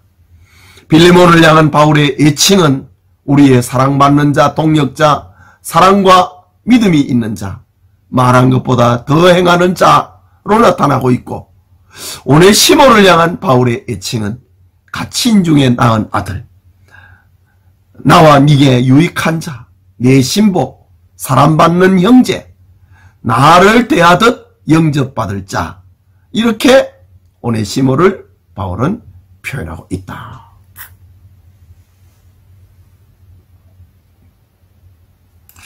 특징 가운데 네 번째를 보면은 그리스도인이라면은 누구나가 신분상의 차별을 극복해야 하는 기독교의 사랑과 용서의 정신을 교훈하고 있는 책이다. 오늘날에야 신분의 차별 같은 거는 별로 없지만은 당시 1세기에는 신분의 차별은 대단했지요. 그걸 신자들이 극복을 해야 된다. 참고 로마 시대의 노예에 대해서 이해를 하는 것은 아마 도움이 될 겁니다. 보겠습니다. 로마 제국에는 약 6천만 명의 노예가 있었는데 주로 이제 전쟁에 패한 나라의 국민들이지요. 로마인들은 한 사람이 10명에서 100명의 노예를 소유하고 있었다. 로마법에 의하면은 주인에게 달아난 종은 사형을 처하도록 되었고 주인의 허락 없이는 남의 노예를 데리고 있어서도 안 되며 바울이 빌레몬의 노예가 바울이 지금 데리고 있잖아요. 그거 안 되니까 돌려보내갖고 네가 용서를 해갖고 다시 나한테 보내달라 이런 내용이잖아요. 노예를 짐승 이상으로 인격적인 대우를 하는 것도 금지되어 있었다. 노예는 살아있고 말하는 도구이며 영혼 없는 두 발 가진 짐승이었다. 로마 시대의 노예의 위상입니다. 자, 빌레몬서에 나타난 그리스도, 죄인 구원을 위해 자신의 몸을 내어준 성도의 본이신 그리스도. 빌레몬서 1장 14절 이후에를 보면은 다만 네 승낙이 없이는 내가 아무것도 하기를 원하지 아니하노니 이는 너의 선한 일이 억지같이 되지 아니하고 자의로 되게 하려 함이라. 나는 네가 순종할 것을 확신하므로 네게 섰노니 네가 내가 말한 것보다 더 행할 줄을 아노라. 바울이 오네시모라고 하는 종을 다시 빌레몬에게 보내면서 네 승낙이 없이는 내가 그를 데리고 있지는 않겠다. 왜냐하면 너의 선한 의지가 억지같이 되지 않도록 하기 위함이다. 너는 내가 말하는 것을 순종할 것으로 나는 믿는다. 내가 말한 것보다 너는 그에게 더할 것이다. 이렇게 하면서 바울이 빌레몬과 오네시모 이 삼각관계 속에서 이루어지는 성도들의 삶을 이 빌레몬서라고 하는 짧은 성경을 통해서 우리에게 보여주고 있습니다. 참 저도 개인적으로 이 빌레몬서를 참 좋아합니다. 아주 짧은 성경이지만은 바울이 그 여러 교회와 목회자에게 보냈던 수많은 교리적인 내용들이 이 삶 속에서 나타나고 있는 그것이 바로 빌레몬서다. 자, 이제 히브리서를 봅니다. 각 성경마다 이래 특징이 있고 배경이 있다고요. 배경이라고 하는 것은 기록의 대상을 보면은 배경이 되지요. 히브리서의 기록 대상, 로마에서 개종한 유대인 기독 신자이거나 복음을 받아들인 후 미혹되어 옛날의 상태, 즉 유대교로 되돌아갈 위기에 처한 자들을 위하여 기록된 것으로 추정된다. 본서에 나타난 문체의 특성이 유대 구약에 익숙한 흩어져 있는 유대인으로 짐작이 된다. 여기에 보면은 히브리서 성경에는 마치 구약 성경에 나타나고 있는 저 제사 제도와 관계되는, 그리고 모세 오경과 관계되는 이런 내용들이 기록이 되어 있는 것을 볼 때에 이건 이방인들이 대상이 아니라는 거죠. 유대인들입니다. 기록의 목적, 유대인 신자들이 복음을 받아 처음에는 박해와 고난을 잘 참았다. 그러나 박해와 고난이 계속되자 신앙이 흔들리게 되고 유대교로 다시 돌아가려는 경향을 띠게 되었다. 성도의 이런 모습에서 불신앙과 교육의 부재와 공적 예배의 무성의와 기도를 소홀히 함과 그리고 불건전한 교리 때문에 이런 일이 발생을 했다. 본서의 저자는 구약 성경을 현실에 맞게 해석을 하면서 기독교를 변증함으로 연약한 성도들을 바로잡고 있다. 왜 고난을 이겨내지 못하느냐 이거죠. 믿음의 부조와 교육의 부재, 공적 예배의 무성의 하면은 환난을 못 이긴다는 거지요. 기도와 교리에 분명하지 못하면은 환난을 이기지 못한다는 거지. 그래서 바울은 히브리서라고 하는 성경을 기록해서 성도들의 신앙을 바로잡고 있다라는 겁니다. 이 히브리서의 주제는 기독교의 우월성입니다. 유대교에서 기독교로 개종을 했다가 기독교에서 다시 왜 유대교로 돌아가느냐는 거지요. 핍박 때문에 돌아가지요. 그러니까 이 히브리서를 기록한 사람이 기독교와 유대교를 비교를 하면서 기독교의 우월성을 이야기를 합니다. 첫째는 선지자와 비교를 하면서 예수님은 선지자 중에 선지자다. 천사와 예수님을 비교하면서 천사는 예수님의 명령을 수종드는 존재에 불과하다. 모세와 예수님을 유대인들이 최고로 여기는 모세와 예수님을 비교를 하면서 모세는 하나님의 집에 사환으로 종으로 일을 했다. 예수님은 하나님의 집의 아들이었다. 그리고 또 제사장과 예수님을 비교를 하면서 제사장은 먼저 자기 죄를 용서받고 하나님 앞에 제사를 드렸다. 그러나 예수님께서는 그는 죄가 없으신 분이다. 그럼에도 불구하고 모든 사람의 죄를 짊어지시고 십자가에 죽으셨다. 이런 어떤 비교를 하면서 기독교의 우월성을 나타내고 있다. 히브리서에 나타난 그리스도를 봅니다. 우월한 인격을 가지고 계신 그리스도. 선지자보다 천사보다 모세보다 우월한 인격입니다. 그 다음에 우월한 사역을 행하시는 그리스도. 대제사장하고 비교를 하는 겁니다. 대제사장은 자기 죄를 위하고 매년마다 제사를 지내고 백성들의 죄를 덮어주었지만 예수님께서는 죄가 없으신 분이기 때문에 한 번의 영원한 제사를 드리셨다. 그분이 바로 우리의 구주이시다. 우월한 사역을 행하시는 그리스도. 또 하나는 성도들의 신앙생활에 중심이 되고 계시는 그리스도이다. 10장 19절 이후를 잠깐 읽어봅니다. 그러므로 형제들아 우리가 예수의 피를 힘입어 성소에 들어갈 담력을 얻었나니 그 길은 우리를 위하여 휘장 가운데로 열어놓으신 새로운 살 길이요 휘장은 곧 그의 육체니라. 또 하나님의 집 다스리는 큰 제사장이 계심에 우리가 마음의 뿌림을 받아 악한 양심으로부터 벗어나고 몸을 맑은 물로 씻음을 받았으니 참마음과 온전한 믿음으로 하나님께 나아가자. 또 약속하시는 이 믿으시니 우리가 믿는 도리의 소망을 움직이지 말며 굳게 잡고 서로 돌아보아 사랑과 선행을 격려하며 모이기를 패하는 어떤 사람들의 습관과 같이 하지 말고 오직 권하여 그날이 가까움을 볼수록 더욱 그리하자. 우리 성도들의 신앙생활의 중심이다 이거지. 예수님은 그런 분이시다. 히브리서를 이렇게 읽으면 되겠습니다. 야고보서입니다. 아직도 공부해야 될 게 제법 많습니다. 기본적인 것만 하도록 하겠습니다. 야고보서의 기록의 목적을 보십시오. 이 배경을 두고 하는 말입니다. AD 44년에서 66년 유대는 로마의 지방 총독에 의해서 다스려졌다. 그들은 바울을 신문한 벨릭스와 네로에게 그리고 바울을 보낸 베스도 총독이다. 벨릭스 때에는 법과 질서가 문란하였고 성직자들은 파벌로 인하여 무력 충돌이 일어났고 베스도 때에는 바울의 재판 문제로 유대인 지도자들과 베스도 사이에 갈등이 심화되었다. 한편 온건했던 네로 황제가 기독교를 박해하자 교인들은 신앙적 위기를 직면하게 된다.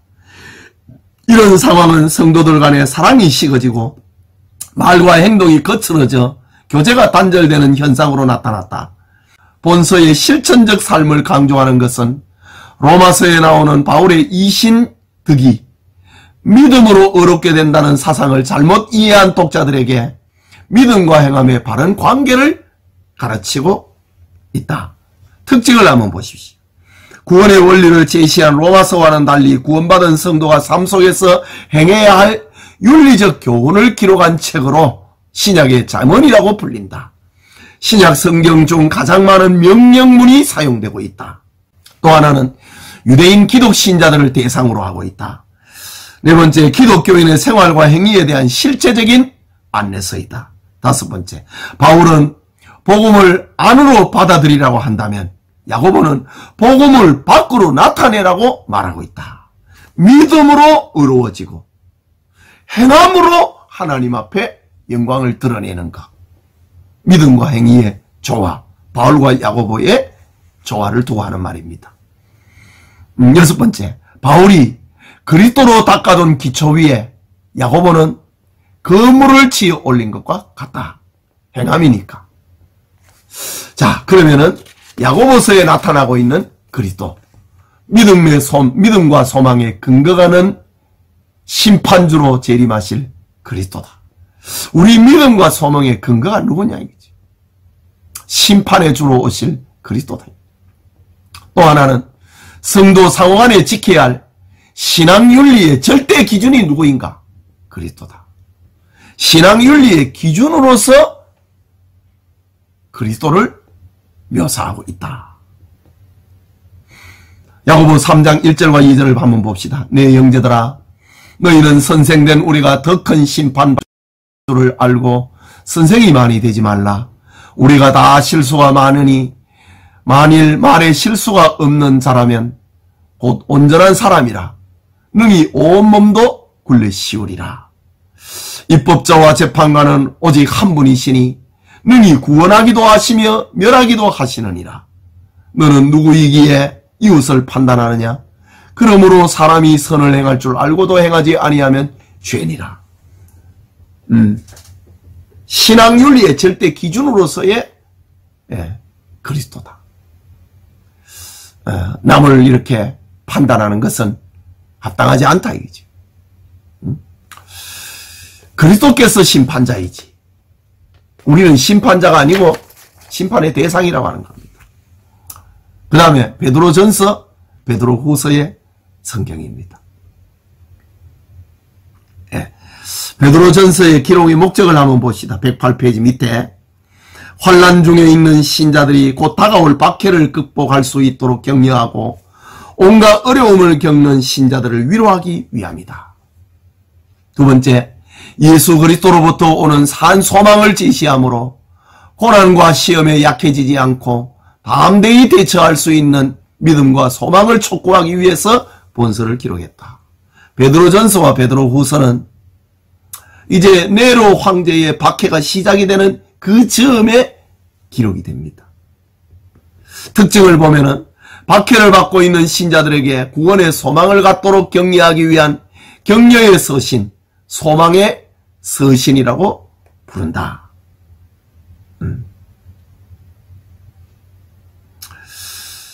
그 밑에 별표 해놓은 거 한번 보십시오. 베드로전서에 나타나는 기독교인의 상징적 표현. 참 다양한 표현들이 많습니다. 말씀의 젖을 사모하는 갓난아이, 삶의 성전 위에 세워진 산돌이다. 영적 제사를 드리는 제사장이다. 이 세상을 잠깐 살다 갈 나그네다. 사는 날 동안 선한 일을 행하며 살아가는 순례자다. 치리자에게 순복하는 시민이다. 하나님을 경외하며 무사람을 공경하는 인간이다. 그리스도에게 복종하는 종이다. 모든 것을 그리스도에게 맡기고 참고 견디는 고난자다. 청직이다. 하나님의 사도다. 성도들을 이렇게 다양하게 묘사를 베드로는 하고 있습니다. 베드로전서에 나타난 그리스도를 봅시다. 고난받으시는 그리스도. 참 이 베드로전서가 기록이 될 배경이 고난이었습니다. 고난받으시는 그리스도를 표현합니다.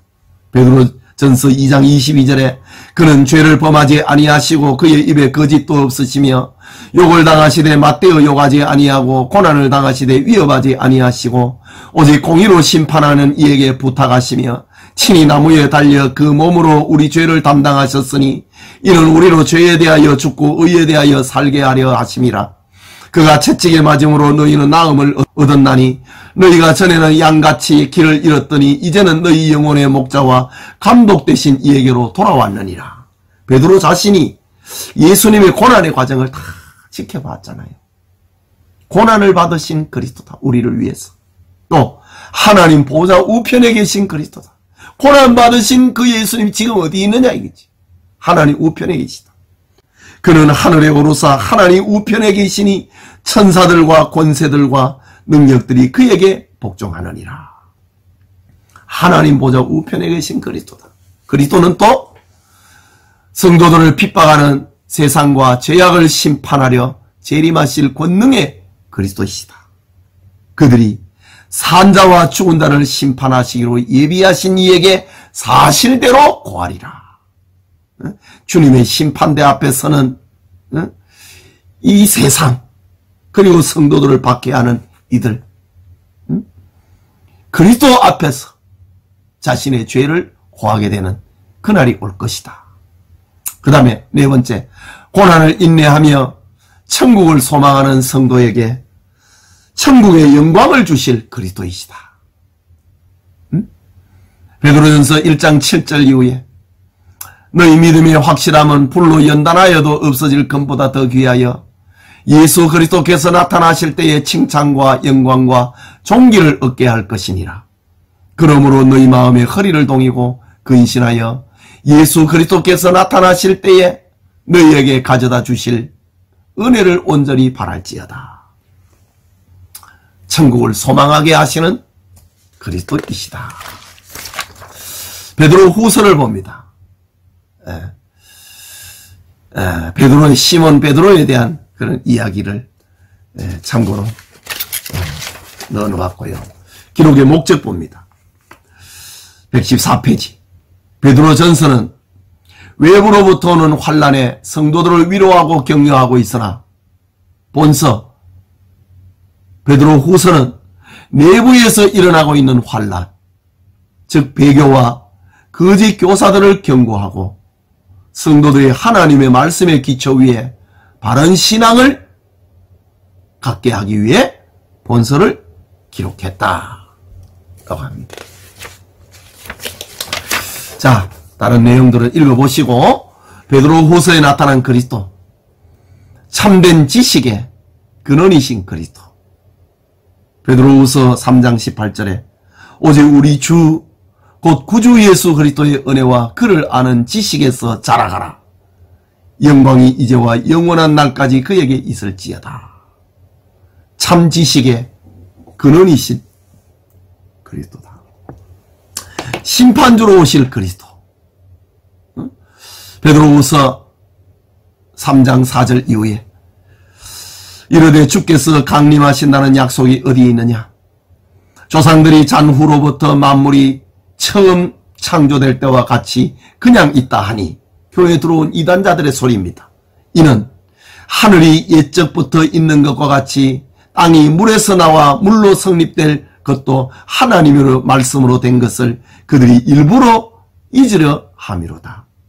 이로 말미암아 그때의 세상은 물이 넘침으로 멸망하였으되 이제 하늘과 땅은 그 동일한 말씀으로 불사르기 위하여 보호하신 바 되어 경건하지 않은 사람들의 심판과 멸망의 날까지 보존하여 두신 것이니라. 예수님이 장차 심판의 주로 오신다고 하는 그런 말씀입니다. 이제 사도 요한이 기록을 했던 성경, 요한 1, 2, 3서, 그리고 유다서, 그리고 요한계시록 이렇게 남았네요. 예, 요한 1서의 기록의 목적을 봅시다. 오순절 성령 강림으로 교회가 설립된 지 60년 정도 경과하여 초대 교회가 대외적으로 많은 어려움을 겪고 있었다. 90년경입니다. 도미시안 황제는 열렬한 이스시 신의 숭배자로서 황제 자신이 신이라 칭하였다. 자신에게 복종하지 않은 그리스도인들에게 극한 박해를 가했는데 이때에 성도들의 희생과 열정이 주춤하자 본서를 기록한다. 내부적으로는 그리스도의 성육신을 부인하고 도덕 폐기론을 주장하는 영지주의의 영향으로 심각한 도전을 받게 되었다. 그래서 요한은 이단 사상을 가르치는 거짓 교사들의 위협과 위험으로부터 성도들을 보호하고 그들에게 대항하기 위하여 본서를 기록하였다. 근데 이 기록하게 된 이제 목적도 이 성경에 보면은 다 이렇게 나오고 있는데 이제 그거를 이제 제가 이런 문장을 만들어 갖고 이제 이해를 하기 쉽도록 그렇게 표현을 해 놓은 것입니다. 네. 주제는 하나님과의 참된 교제입니다. 네. 예. 요한일서 1장 5절 이후에 보면은 우리가 그에게서 듣고 너희에게 전하는 소식은 이것이니 곧 하나님은 빛이시라. 그에게는 어두움이 조금도 없으시다는 것이니라.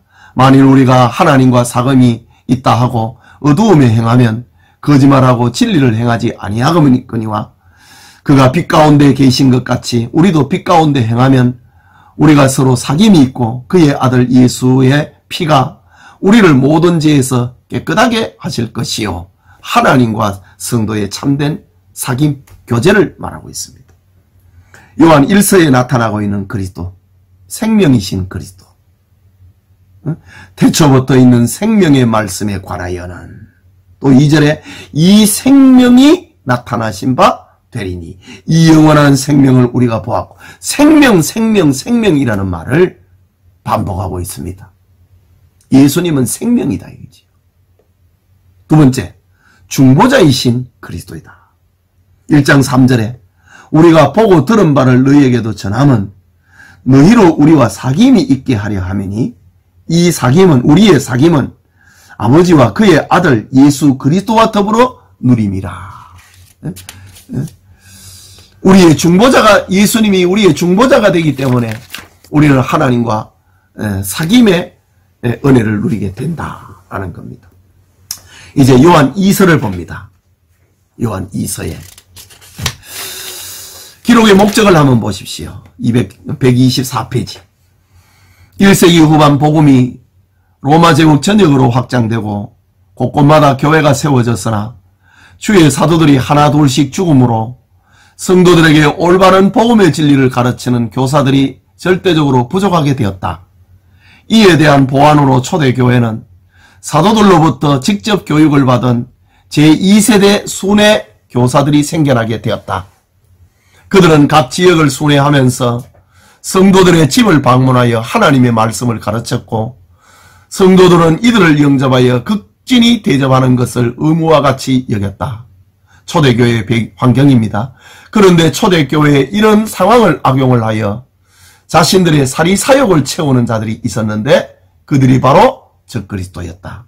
본서는 적그리스도를 경계하고 성도들을 보호하기 위하여서 요한 1서의 축소판으로 한 걸음 더 나아가 적그리스도와 상종하지 말고 하나님의 진리를 실천을 할 것을 당부하면서 자신의 방문 계획을 알리기 위함이다. 적그리스도가 누구냐? 성경을 예를 들면서 표현했습니다. 그리고 초대교회 문서 가운데 디다케, 이거는 이제 디다케라고 하는 그 자체가 헬라말로 교훈집이라고 하는 가르침이라고 하는 그런 표현이거든요. 이는 1세기 그리고 2세기 중반에 초대교회의 이 교회 생활에 대해서 아주 잘 적어놓은 최고의 기독교 고전입니다. 자, 주제는 요한 2서의 주제는 하나님의 계명 준수와 이단을 경계하는 것이다. 요한 1서의 축소판이라 그랬지요. 사랑은 이것이니 우리가 그의 계명을 따라 행하는 것이요 계명은 이것이니 너희가 처음부터 들은 바와 같이 그 가운데서 행하라 라고 했습니다. 요한 2서에 나타난 그리스도 구속의 법을 성취하기 위해 오신 성육신하신 그리스도다. 1장 7절 이후에 미혹하는 자가 세상에 많이 나왔나니 저 그리스도를 두고 하는 말이지요. 이는 예수 그리스도께서 육체로 오심을 부인하는 자라. 이런 자가 미혹하는 자여 저 그리스도이니 너희는 스스로 삼가라. 우리가 일한 것을 잃지 말고 온전한 상을 받으라. 지나쳐 그리스도의 교훈 안에 거하지 아니한 자는 다 하나님을 모시지 못하되 교훈 안에 거하는 그 사람은 아버지와 아들을 모시느니라. 이단에 빠지는 거, 그거 이제 잘 믿는다고 하는 이들이거든요. 지나쳐, 요한이 전했던 이 복음 외에 그것을 지나쳐서 우리는 더 잘 믿는다고 하면서 그리스도의 교훈 안에 거하지 아니하는 자는 다 하나님을 모시지 못하되 교훈 안에 거하는 그 사람은 아버지와 아들을 모시느니라 라고 합니다. 이제 요한 3서입니다. 요한 3서는 요한 1, 2서와 더불어서 그 시대에 일어났던 이야기 하나를 들려주고 있습니다. 기록의 목적을 봅니다. 초대교회 당시 감독이 없는 지방에서 순회 전도자들로부터 주님의 교훈을 배우게 되었다. 순회 전도자들은 성도들의 집에 유하면서 식사를 해결했고 다음 선교지로 갈 수 있는 여비를 제공받았다. 그런데 지도자 부재를 이용을 하여서 이단자들과 영리를 추구하는 거짓 교사들이 성도들을 미혹하고 교회 안에서 문제를 야기시켰다. 초대교회의 거짓 교사와 결탁한 대표적인 사람이 본서의 디오드레베였다. 그는 악의 선봉에 서서 참 전도자를 영접하지 못하게 하고 또 선한 일을 하고자 하는 자를 교회에서 내쫓는 악을 서슴지 않고 행했다. 그는 교회 내부의 영적 질서를 파괴하고 교회를 혼란하게 만들었다. 요한은 본서의 수신자인 가이오에게 악한 것을 본받지 말고 본서를 전달하는 자로 추정되는 데메드리오와 같이 진리 가운데 거할 것으로 권하고 있다. 그리고 자신의 방문 계획을 알리고 교회의 내적 혼란과 무질서를 막기 위하여 본서를 기록했다. 한 장밖에 안 되지만은 다 이런 어떤 내용 속에서 배경 속에서 기록이 되고 있습니다. 요한 3서에 나타난 그리스도를 찾는다면은 복음 진리의 전파와 성도 사명의 근거가 되는 그리스도, 예수님은 전도와 삶의 근거가 된다 이거지. 요한 3서 1장 11절에 사랑하는 자들아 악한 것을 본받지 말고 선한 것을 본받으라. 선을 행하는 자는 하나님께 속하고 악을 행하는 자는 하나님을 배웁지 못하느니라. 그리스도가 우리의 전도에 우리의 사명의 근거가 된다 라는 것입니다. 자, 이제 유다서, 예수님의 혈육의 동생 가운데 두 사람이 성경을 기록합니다. 이들은 다 처음에는 예수님이 이 땅에 계실 때는, 살아계실 때는 예수님을 구주로 안 믿었습니다. 그런데 예수님이 부활하시고 그리고 자신이 부활을 나타내고 이렇게 하니까 예수님을 구주로 믿게 됩니다. 그리고 초대 교회에 야고보와 더불어서, 야고보는 예수님 다음에 둘째거든요. 그리고 유다는 네 번째입니다.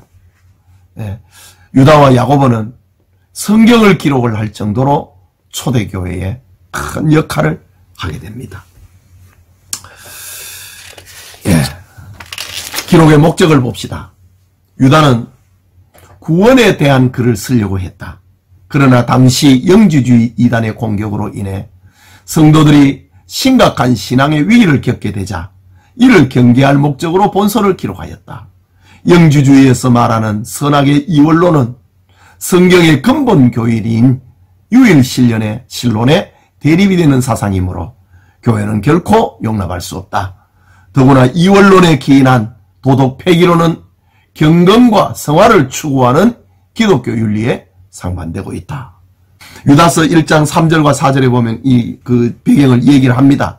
사랑하는 자들아, 우리가 일반으로 받은 구원에 관하여 내가 너희에게 편지하려는 생각이 간절하던 차에 성도에게 단번에 주신 믿음의 도를 위하여 힘써 싸우라는 편지로 너희에게 권하여야 할 필요를 느꼈노니, 믿음의 도를 위하여 힘써 싸우라는 편지로 너희를 권하여야 할 필요를 느꼈다.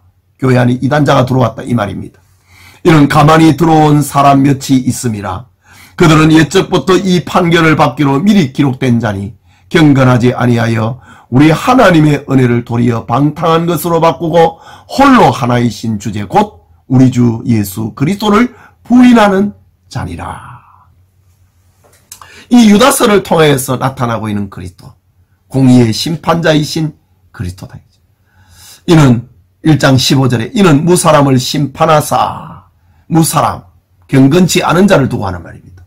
모든 경건치 않은 자가 경건하지 않게 행한 모든 경건치 않은 일과 또 경건하지 않는 죄인들이 주를 거슬려 한 모든 악한 말로 말미암아 그들을 정죄하려 하심이라 하였느니라. 도덕 폐기론자인 영지주의 이단들이 들어와 갖고 교회의 도덕성을 무너뜨렸다 이거지. 그래서 이 유다는 교회의 도덕성을 다시 살리기 위해서 경건이라고 하는 말을 반복적으로 쓰고 있습니다. 둘째로 긍휼을 베푸시는 그리스도, 하나님의 사랑 안에서 자신을 지키며 영생에 이르도록 우리 주 예수 그리스도의 긍휼을 기다리라. 긍휼을 베푸시는 그리스도, 또 성도를 보호하시는 그리스도, 능히 너희를 보호하사 거침이 없게 하시고 너희로 그 영광 앞에 흠이 없이 기쁨으로 서게 하실 이 예수님이다 라고 표현하고 있습니다. 우리 이렇게 짧은 성경이지만은 그 핵심만 이렇게 살펴보면서 진행하고 있습니다. 이제 마지막으로 요한계시록입니다. 요한계시록은 신약 성경 가운데 맨 마지막에 기록된 성경입니다. AD 95년경에 기록된 것으로 추정됩니다. 도미시안 황제에 의해 반모섬에 유보되었을 즈음에 기록됐다. 기록의 장소, 에게의 바다 가운데 길이 16km, 넓이가 9km 정도 되는 작은 섬으로 로마 제국 당시 주로 정치범들이 유배되었으며 거기서 죄인들은 채석장의 강제노동에 징용되었다. 기록의 대상 소아시아의 7교회입니다. 이르되 네가 본 것을 두루마리에 써서 에베소, 서머나, 버가모, 두아디라, 사대, 빌라델피아, 라오디게아 등 7교회에 보내라 하시기로. 사도 요한이 본 것을 적어가지고 7교회에 보냈다. 그 7교회를 한번 볼까요? 로마 제국에서 로마가 정치와 행정의 중심지였다면 소아시아는 경제와 문화의 중심지였다. 그 중에 에베소는 아데미 신전이 있었고, 스마나는 소아시아의 중요한 항구이고, 버가모는 거대한 제우스 신전과 지방 행정관청이 소재지였다. 또 두아디라는 농업과 면직공업의 중심지였고, 사대는 비록 세태하고 같지만은 리디아 지방의 수도였다. 그리고 빌라델피아는 소아시아의 중앙평원으로 가는 길목이었고, 라오디게아는 번창한 은행의 중심지였고, 양털과 안약의 생산지였다. 은행의 중심지였다. 세계 최초의 은행입니다. 라오디게아. 기록의 목적 로마 황제의 핍박과 이교 사상과 유대주의자들의 박해에 직면한 교회들에게 보내진 글로서 특히 황제 숭배라고 하는 공권력을 동원한 핍박은 교회에 닥친 큰 시련이었고 교회의 존립마저 위태롭게 하는 것이었다. 핍박이 장기화되자 교회 안에 열화처럼 번져갔던 처음 열정은 식고 음행과 이교 사상이 교사와 일반 성도들에게 침투하였고 그 결과 교회 안에서조차 타락한 생활이 만연하였다. 본서는 성도들이 불안과 회의 그리고 믿음을 떠나는 일을 막고 오직 예수 그리스도를 대망하기 위해서 기록했다. 주제는 예수 그리스도의 재림에 대한 하나님과 성도들의 준비. 하나님이 어떻게 준비하느냐? 성도들은 어떻게 준비해야 되느냐? 그리스도의 재림에 대한 하나님과 성도의 준비. 자, 1장 1절에서 3절을 보면은 예수 그리스도의 계시라. 이는 하나님이 그에게 주사 반드시 속히 일어날 일들을 그 종들에게 보이시려고 그의 천사를 그 종 요한에게 보내어 알게 하신 것이라. 요한은 하나님의 말씀과 예수 그리스도의 증거 곧 자기가 본 것을 다 증언하였느니라. 이 예언의 말씀을 읽는 자와 듣는 자와 그 가운데 기록한 것을 지키는 자는 복이 인다니 때가 가까움이라.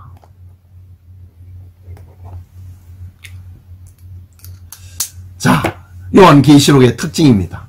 본서는 문학 장르상 구약의 에스겔, 다니엘, 스가랴서와 함께 고도의 상징성을 가지고 있는 묵시문학에 속한다.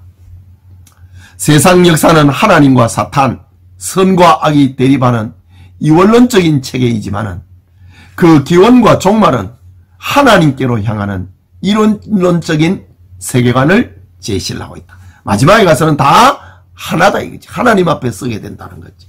세 번째, 본서는 묵시문학의 구성상 많은 숫자를 상징적으로 사용하는 중에 7을 그 기본으로 하고 있다. 7. 그 중에 이제 7교회, 7별, 7금촛대, 7인, 7나팔, 7대접. 상징성을 갖추고 있는데 7자라고 하는 이 숫자를 많이 사용하고 있다. 네 번째, 성경 66권 중 가장 포괄적이고도 강력하게 그리고 일관되게 재림하실 예수 그리스도에 초점을 맞추고 있다. 아까 바울의 계시록은 데살로니가 전서 후서라고 했잖아요. 베드로 전서 후서에도 재림에 대한 이야기, 재림에 대한 이야기는 성경에 많이 있지만은 이 요한 계시록은 가장 강렬하게 예수님의 재림에 대해서 기록하고 있다. 본서는 다섯 번째, 창세기에서 시작된 웅장한 이야기의 절정을 이루고 있으며 해피엔드로 끝나고 있다.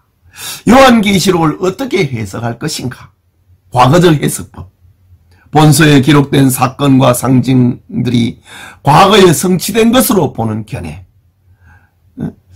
그 다음에 전 역사적인 해석. 요한 때부터 종말에 이르기까지 교회사의 파로마로로 보는 견해, 자신들이 세워진 가설적 전제에 끼워 맞추려는 무리수를 두게 된다. 미래적 해석법, 본소의 본론적인 묵시를 주님의 재림과 직결된 대종말 전후 사건으로 보는 견해, 일반적으로 정통 복음주의 신학자들이 취한다. 그 다음 네 번째, 영적 해석법, 특정 시대를 말하는 것이 아니라 역사 전개의 원리를 보여준다는 견해, 성경에 대해 너무 애매한 자세를 취하고 있다. 그러면 우리는 어떻게 해야 될 것인가? 우리는 어느 한 방법론을 과거적이나 전 역사나 미래나 영적이나 이 어느 한 방법을 절대화하거나 일부의 예언을 우리 주변의 상황과 동일시하는 것은 위험하다.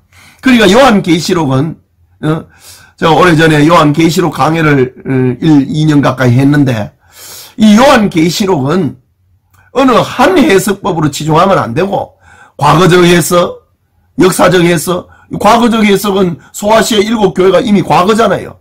그리고 전 역사적 해석, 예수님의 초임부터 재림 전체를 말하고 있다. 미래적 해석, 앞으로 되어질 일이다. 영적 해석, 우리는 어느 한 해석 방법에 머무르면 안 되고, 이 네 가지 해석법을 그때그때에 맞춰가지고 성경을 봐야 성경을 바로 해석을 한다. 우리는 이 전체를 한꺼번에 보는 그런 해석법을 취해야 된다.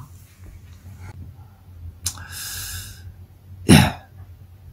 요한계시록 나타난 그리스도, 계시의 중심이신 그리스도다. 1장 1절에 예수 그리스도의 계시라, 이는 하나님이 그에게 주사 반드시 속히 될 일들을 그 종들에게 보이시려고 그의 천사를 그 종 요한에게 보내어 알게 하신 것이라. 계시의 중심이신 그리스도다. 그 다음에 재림하실 그리스도, 예수님 재림한다는 거지요. 1장 8절에 주 하나님이 이르시되 나는 알파와 오메가여 이제도 있고 전에도 있었고 장차 올 자여 전능하신 자라 하더라. 27장 7절에 보라 내가 속히 오리니 이 두루마리아의 예언의 말씀을 지키는 자는 복이 있으리라. 22장 12절에 보라 내가 속히 오리니 내가 줄 상이 내게 있어 각 사람에게 그의 행한 대로 갚아주리라. 22장 20절에 이것들을 증언하신 이가 이르시되 내가 진실로 속히 오리라 하시거늘 아멘 주 예수여 오시옵소서. 요한계시록은 너무 큰 산이기 때문에 들어가다면 끝을 못 내요. 시간이 부족해서. 그래서 아주 간단하게만 이렇게만 이렇게 공부를 했습니다. 여러분 성경을 읽어가면서 이렇게 요한계시록에 나타난 주님을 성령의 은혜로 체험할 수 있기를 바랍니다. 우리 기회가 되면은 교회에서 다시 한번 요한계시록을 강해야 되지 않나. 세상이 너무 악하고 종말의 때가 다가오는 것 같아서 계시록 강해를 제가 마음에 두고 있습니다. 자, 이렇게 해서 90일 동안에 읽어가는 성경을 또 이번 주간에 읽을 성경 19권의 성경을 19주 동안 해도 모자라는 이걸 이렇게 집약을 하니까 그 핵심만 말할 수밖에 없었던 그런 아쉬움이 있습니다. 그렇지만은 주님이 여러분과 함께 하셔서 예수님의 생명을 마음에 담아내는 그런 축복이 있기를 바랍니다. 한 주간 동안에 성경을 잘 읽으시고 또 느낀 점도 정리를 하셔가지고 다시 한번 매듭을 지을 수 있기를 바랍니다. 그리고 코로나 재앙 시대가 되니까 성경을 읽는 것이 제일 낫네요. 말씀 보는 것하고 기도하는 것밖에 없어요. 여러분 참 여기까지 오신 것을 축하하고 성경을 완독한 것도 축하하고 무엇보다도 맹목적으로 성경을 읽어가는 그게 아니고, 그래도 성경의 기록의 목적대로 한번 읽어보려고 애를 쓰는 이 과정을 통과하게 하신 거 축하하고 감사합니다. 기도합시다. 하나님 아버지, 은혜를 감사합니다. 90일 성경 읽기 마지막 주까지 이렇게 하신 거 하나님 감사합니다. 마지막 주간에 무려 19권의 다양한 배경을 가진 성경을 읽어갈 것입니다. 이 강의가 부족하면은 교재를 참고해서 성경을 바르게 잘 읽음으로 예수님의 생명을 우리의 삶 속에 풍성하게 담아내는 우리 교우들이 되어지도록 주님 함께하여 주시옵소서. 이번 회기에 완독을 하지 못하고 중도에 포기한 이들이나 또 함께하지 못한 이들 하나님 위로하시고, 다음에는 더 많은 이들이 이 성경을 읽기에 동참을 하므로 우리의 성장을 하나님 앞에 나타낼 수 있도록 도와주시옵소서. 감사합니다. 영광을 받으소서. 예수님 이름으로 기도합니다. 아멘.